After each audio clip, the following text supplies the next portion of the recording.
Good afternoon, Earth. This is Adam Sturch broadcasting from the Mushroom Mansion, Taos, New Mexico, working on oil painting Escape. Alright, today's a pretty simple step. I'm going to start building up a foundation for some light absorption and some color variety. So I'm going to hit it with the clouds with a permanent red glaze, and the arm and the ground with a cadmium light glaze, and then accent, give a little bit of highlighting to the arm in the wet glaze. So here we go.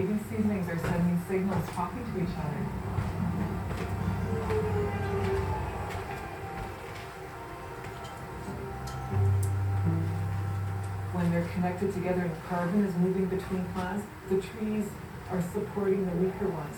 If she knows that there's pests around and that she's under danger, she will increase her competitive environment towards her own babies so that they regenerate further away. It's a magical thing. And this could not happen without the fungi.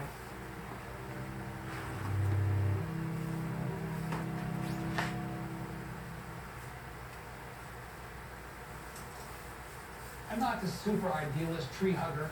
I do hug trees occasionally, I do confess to that. But I was a logger, I cut the woods.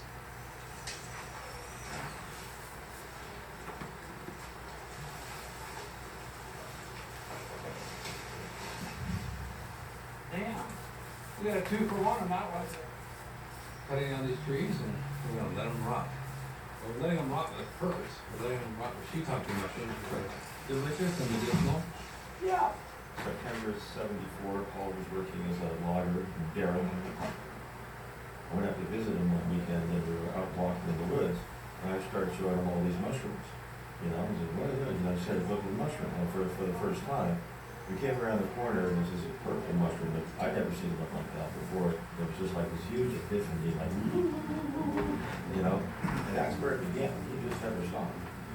These are old red velvet polypores, elegant clippers. It's got a furry stem. This is a delicious shrimp russula mushroom, edible in choice, and grows here in the old growth forest. It's rare in science you have such powerful amateurs. The meaning of the word amateur is a lover, and he loves his mushrooms. And he's proven that amateurs can do really credible, important research. And that used to be the case in the 19th century, obviously. You know, it was full of great amateur naturalists, Darwin being one of them.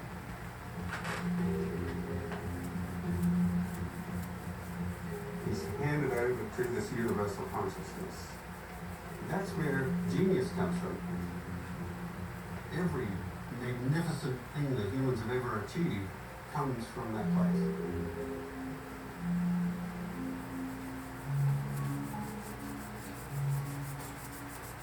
I grew up in a small town called Indiana, Ohio.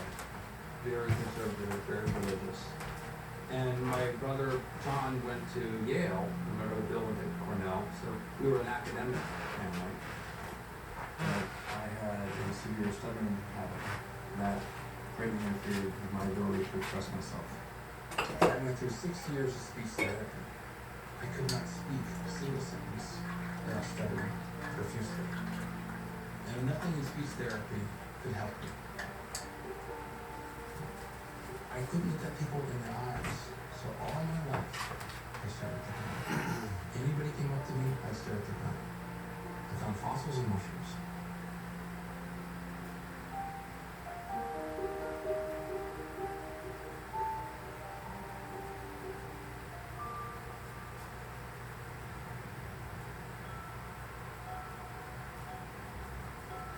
We are all of the stars.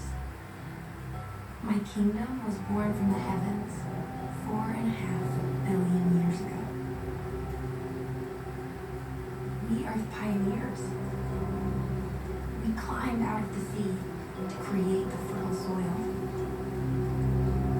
and set the stage for all of life.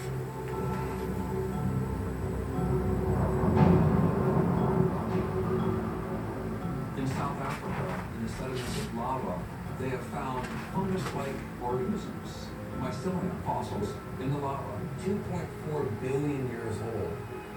And this is the oldest record of a multicellular organism on Earth.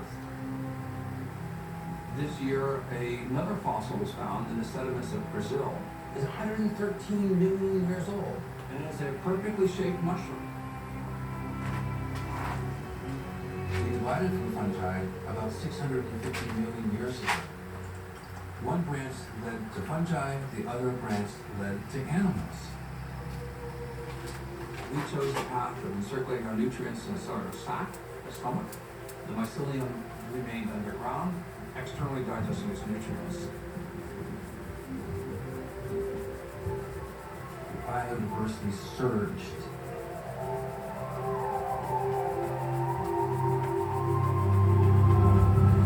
Until we had these great cataclysmic extinction events.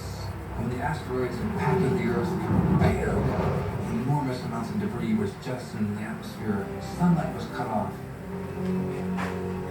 Plants died, animals died. And fungi inherited the Earth.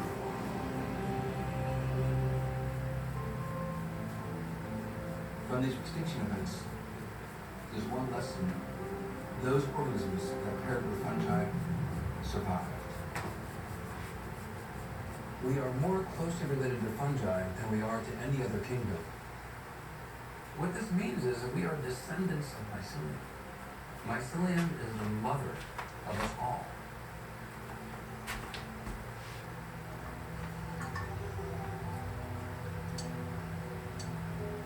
Living creatures like fungi are intelligent in the sense that they respond to their environment, they seek out food, and they defend themselves. They solve problems. And that's intelligence.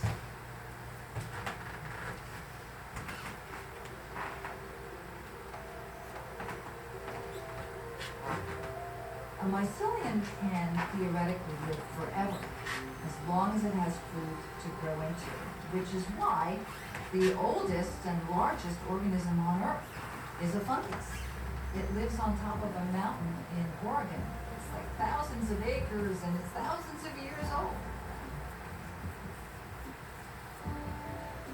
The mushroom is the organ of sexual reproduction for the spore of the fungus. Fungi don't have seeds, they have spores. The spores are extremely tiny, little lightweight gene-carrying systems. When they land on something they can eat, they break down the food that they're on and then reabsorb the nutrients, because you need to move on and find another place where there's food. The mushroom releases zillions of spores into the atmosphere. There's so many spores. I mean, you take one breath, you just breathed in 10 fungal spore. So they are everywhere. We've evolved with them. When you see what mushrooms do, it's kind of spooky in the most wonderful way. I mean, they correct everything on us. They support life, they convert life, they carry life. They're remarkable beings. If humans become extinct, what's the next species that will take over the Earth? Maybe mycelium already are the dominant species, not just because they're the most common species on Earth, they're everywhere. I mean, you look at humans, there's 7 billion of us, but we're just one little creature wandering around, incredibly vulnerable, and don't survive easily if we're assaulted. Hurricane Harvey has started to make landfall here on the Texas coast. More than 30,000 people are without power, and things are only expected to get worse. Puerto Rico has had the worst storm in about a century, and it is struggling to understand the new normal of months ahead without basic services. Climate change is one of the biggest threats to our present world, to the future of our planet.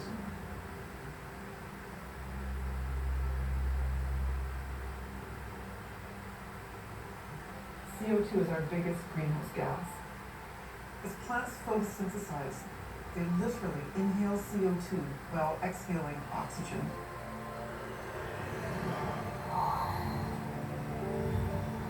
CO2 is what plants photosynthesize, And they take that carbon and they put it in different places. They put it in their leaves and their trunks, but they put 70% of it we're finding below ground.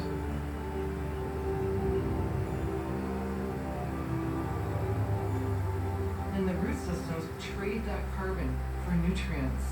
The carbon ends up in the fungal cell walls where it's stored.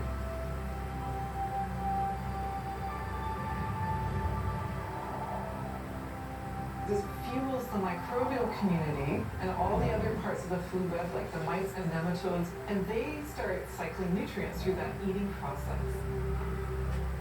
So the fungi are really important in stabilizing carbon in soils. Once the carbon's stable, it can stay there stored for thousands of years. We know, for example, that carbon can move from plant to plant, and it evens out the distribution of carbon in that system. They're working really hard. If we maintain the plants, the forest, and the natural fungal community, we've got a natural engine that's just storing carbon below ground. So it's essential.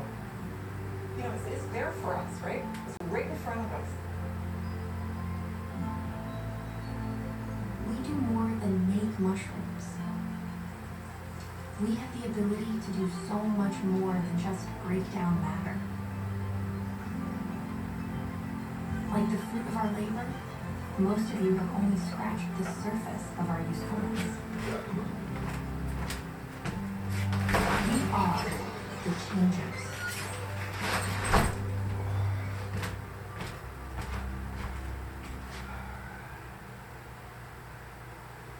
I was 14 or 15 years of age, I believe, when my brother John gave me a book called Altered States of Consciousness.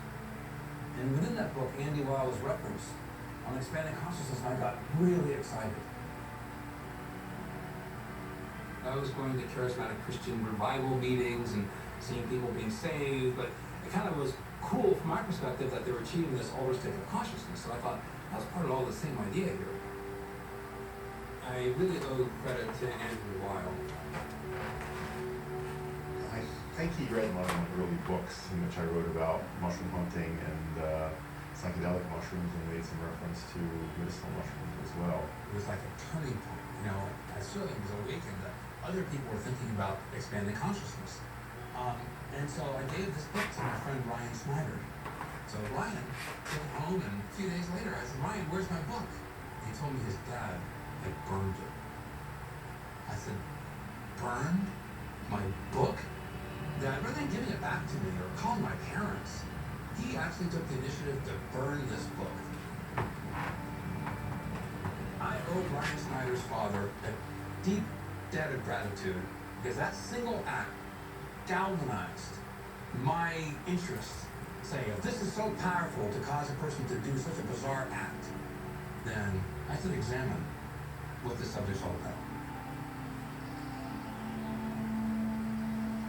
Human existence on this earth goes back an extraordinary long period of time, most of which we have no identifiable information.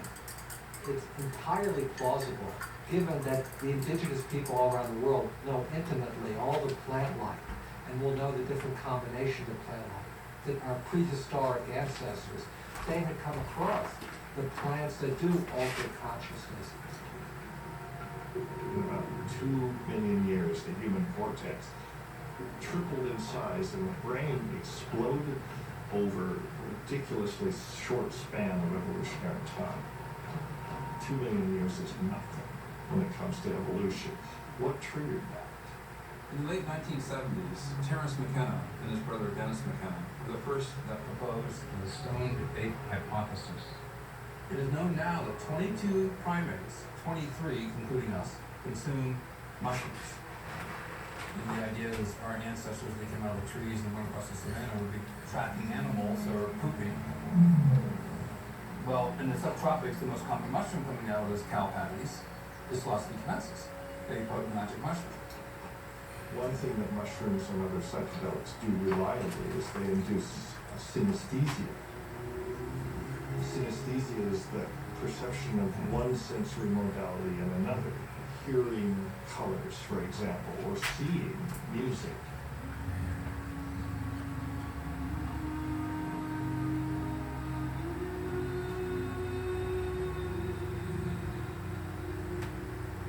have these profound experiences, and you have to put yourself in their place and imagine what the impact of such an experience must have been on an early hominid. These magic mushrooms open up the floodgates of information we receive. Basically, you can think of it as a contact fluid between the synapses in the brain. Wow, what a competitive advantage, especially if you're working in the geometry of weapons, or having to put together something that will give you a better chance of survival.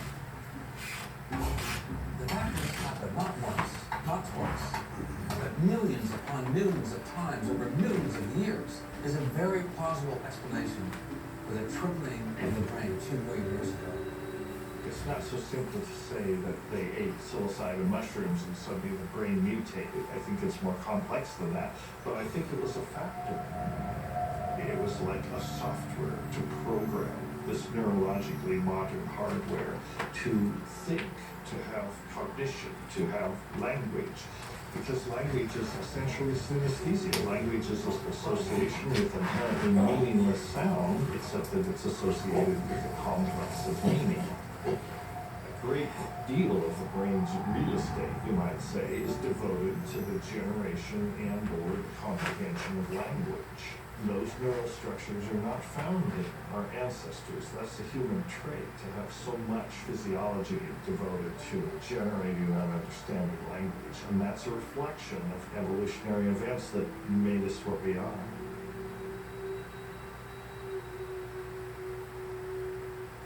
I couldn't get these mushrooms for the longest time. When I was in Ohio, I actually purchased a little bag of magic mushrooms. But I had no guide. I had no recommendations for how much to consume. So I had a bag about this big, so I thought, well, it's probably 1 dose. So I consumed the bag. Now, for those of you who don't know, this is like 10 times more than you probably need to consume. It was a warm summer day, and there was a beautiful, big tree, an oak tree. And then I noticed the black clouds on the horizon, and I realized there was a storm coming. And I thought, this is great. I had this great visual of the storm coming. And I thought, well, I'm going to climb to the top of the tree. So I'm starting to feel the effects.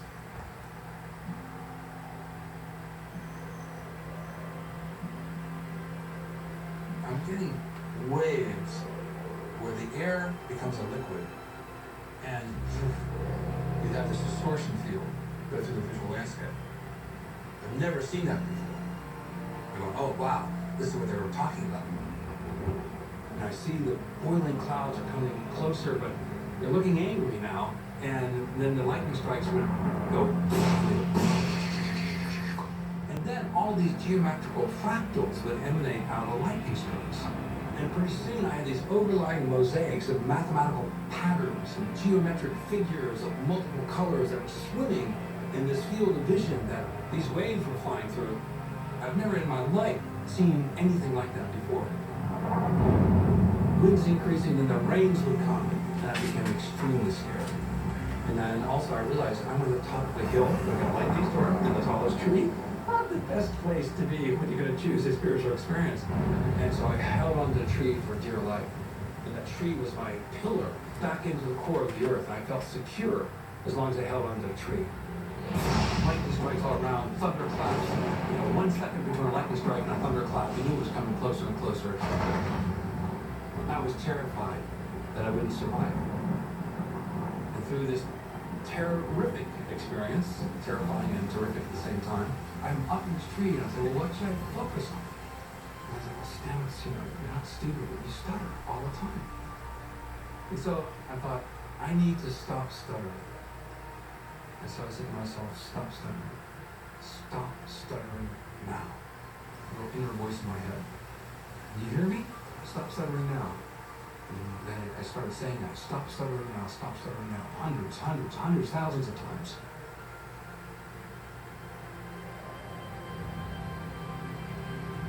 After the storm had passed, I came down from the tree, drenched, soaked to the bone, in love with life, with nature, in love with that tree. That tree was so important to me. And I went home and I went to bed. I didn't see anybody. And the next morning I woke up and there was a really attractive lady that I went to. but I could never stare at her in the eyes because I was afraid to stutter and embarrass myself. So better to avoid social contact than have social contact, even though I was really attracted to her. And she liked me, but I didn't know what to do with it, with that attention. And so she was walking past me, she looked at me, and she said, "Good morning, Paul." And for the first time, I looked her straight in the eye, and I said, "Good morning, how are you?" And I stopped stuttering, and I said, "Sure."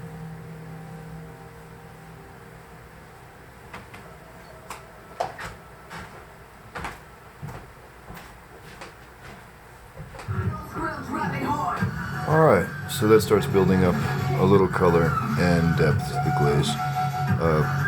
That's it for the moment. Glare is a little harsh from this angle, but it's alright, I got a photo of it. Thank you for watching. That's Adam Sturch broadcasting from the Mushroom Mansion, Taos, New Mexico, working on oil painting Escape. Have a good day, Earth.